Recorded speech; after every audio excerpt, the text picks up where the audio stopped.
जय सिया राम। भगवान ने सभी देवताओं को बोला हम बहुत जल्दी जन्म लेंगे और आप लोग अपने अपने लोकों को जाइए। अब देवता सब वापस आ गए। अब हम आगे पढ़ेंगे। जय सिया राम। निज लोक कही बिरंच गे, देवन यही सिखाए। बानर तन धरे धर्म ही, हर पद जे सेवहु जाय। देवताओं को यही सिखाकर बानरों का शरीर धर धर कर तुम लोग पृथ्वी पर जाकर भगवान के चरणों की सेवा करो। ब्रह्मा जी अपने लोक को चले गए। गए देव सब निज निज धामा, भूम सहित मन बहु विश्रामा। जो कछ आयस ब्रह्मा दीना, हर्ष देव विलंब न कीना। सारे देवता अपने अपने लोक को गए। जब भगवान ने विश्वास दिला दिया कि मैं पृथ्वी पर अवतार लूँगा, तो पृथ्वी सही सबके मन को शांति मिली। ब्रह्मा जी ने जो कुछ आज्ञा दी उससे देवता बहुत प्रसन्न हुए। उन्होंने देर नहीं की वैसा करने में। बनचर देह धरी छित माही, अतुलित बल प्रताप तिन पाही। गिरि तरुनक आयदु सब बीरा, हरि मारग चितवई मत धीरा। पृथ्वी पर उन्होंने बानर देह धारण की। उनमें अपार बल और प्रताप था। सभी शूरवीर थे। पर्वत वृक्ष और नख उनके शस्त्र थे। वे धीर बुद्धि वाले भगवान के आने की सारे देवता राह देखने लगे। गिर कानन जह तह भरी पूरी, रहे निज निज अनीक रुचरूरी। यह सब रुचिर चरित में भाषा, अब सो सुनहु जो बीचहि राखा।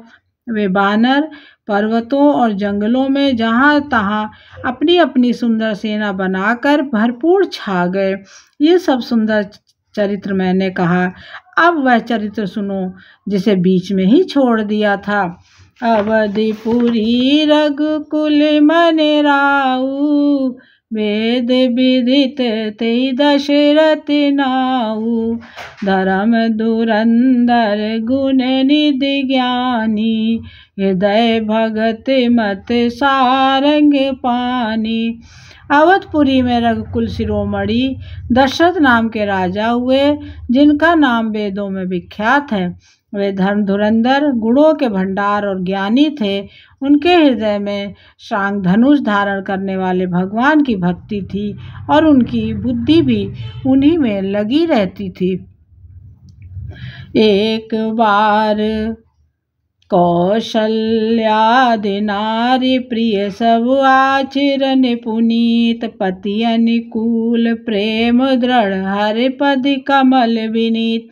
उनकी कौशल्यादि प्रिय रानियां सभी अपवित्र आचरण वाली थीं। वे बड़ी विनीत और पति के अनुकूल थीं और श्री हरि के चरण कमलों में उनका दृढ़ प्रेम था। एक बार भूपति मन माही, भय गलान मोरे सुत नाही। गुरु गृह गयो तुरत मई पाला, चरण लाग कर विनय विशाला। एक बार राजा के मन में बड़ी ग्लानि हुई कि मेरे पुत्र नहीं है, और राजा तुरंत ही गुरु के घर गए और चरणों में प्रणाम कर बहुत विनय की। निज दुख सुख सब गुरु ही सुनायो, कही वशिष्ठ बहुविधि समझायो। धरहु धीर होयहि सुतचारी, त्रिभुवन विदित भगत भयहारी। राजा ने अपना सारा दुख सुख गुरु को सुनाया। गुरु वशिष्ठ ने उन्हें बहुत प्रकार से समझाया और कहा, धीरज धरो। तुम्हारे 4 पुत्र होंगे जो 3 लोकों में प्रसिद्ध और भक्तों के भय को हरने वाले होंगे। संगी ऋषि वशिष्ठ बोलावा, पुत्र काम शुभ यज्ञ करावा। भगत सहित मुनि आहुति दीने, प्रगटे अग्नि चरु कर लीने। वशिष्ठ जी ने श्रृंगी ऋषि को बुलाया और उनसे शुभ पुत्र कामिष्ठ यज्ञ करवाया। मुनि के भक्त सहित आहुतियां देने पर अग्निदेव हाथ में खीर चरु यानी कि खीर लिए प्रकट हुए। जो वशिष्ठ कछु हृदय विचारा, सकल काज सिद्ध तुम्हारा। यह हव बाट देव पजाई, जथा जोग जही भाग्य बनाई। और दशरथ से बोले, वशिष्ठ ने हृदय में जो कुछ विचारा था तुम्हारा वह सब काम सिद्ध हो गया है। राजन, तुम जाकर इस हवन पायस को हविष्यपान पायस को जिसको जैसा उचित हो वैसा भाग कर बनाकर बांट दो। तब अदृश्य भय पावक सकल सबहि समझाए, परमानंद मगन नृप हर्ष न हृदय समाए। तदंतर अग्निदेव सारी सभा को समझाकर अंतर्धान हो गए। राजा परमानंद में मगन हो गए। उनके हृदय में हर्ष न समाता था, खुशी नहीं समाती थी। तब ही राय प्रिय नारी बोलाई, कौशल्यादि तहाँ चली आई। अर्ध भाग कौशल्य दीना, उभय भाग आधे कर कीना।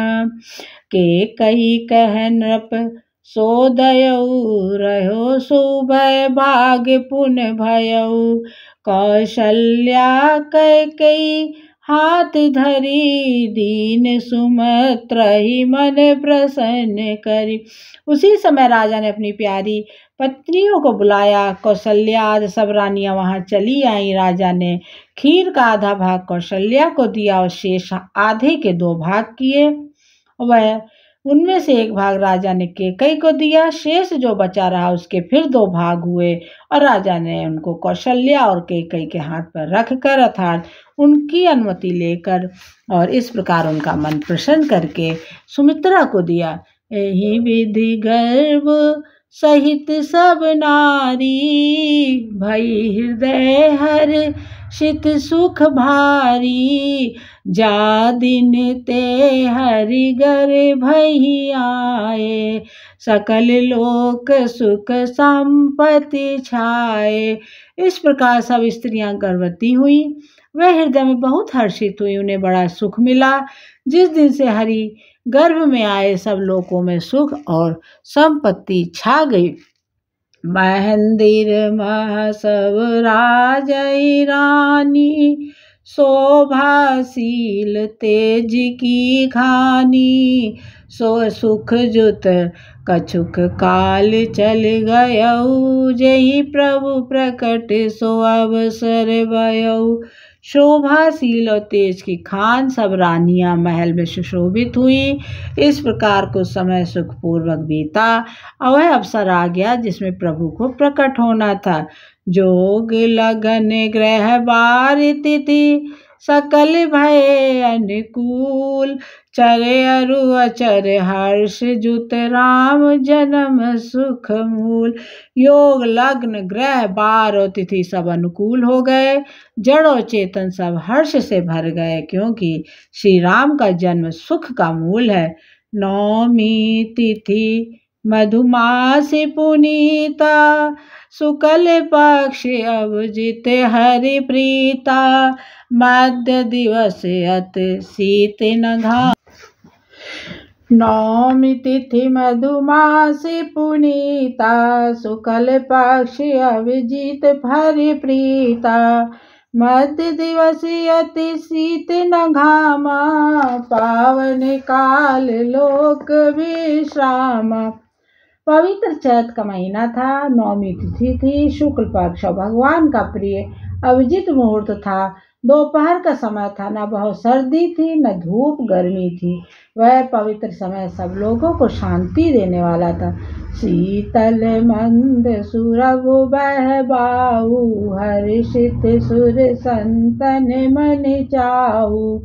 वन कुसुमित गिर गन मनियारा, सबहि सकल सरितामृत धारा। शीतल मंद और सुगंधित पवन बह रहा था। देवता खुश थे, संतों के मन में बड़ा चाव था। वन फूले हुए थे, पर्वतों के समूह मड़ियों से जगमगा रहे थे। सारी नदियां अमृत की धारा बहा रही थी। सो अवसर बिरंच जब जाना, चले सकल सुर साज विमाना। गगन विमल संकुल सुरजू था, गावहि गुण गंधर्व बरू था।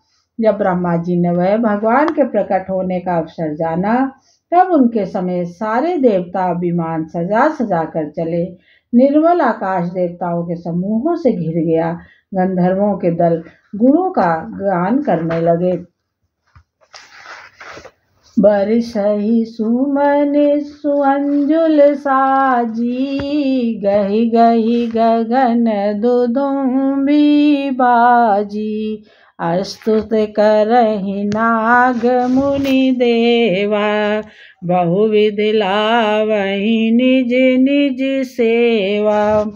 और सुंदर अंजलियों में सजाकर पुष्प बरसाने लगे। आकाश में घमाघम नगाड़े बजने लगे। नाग मुनि देवता स्तुति करने लगे। बहुत प्रकार से अपनी अपनी सेवा उपहार भेंट करने लगे। सूर समूह विनती कर पहुँचे निज निज धाम।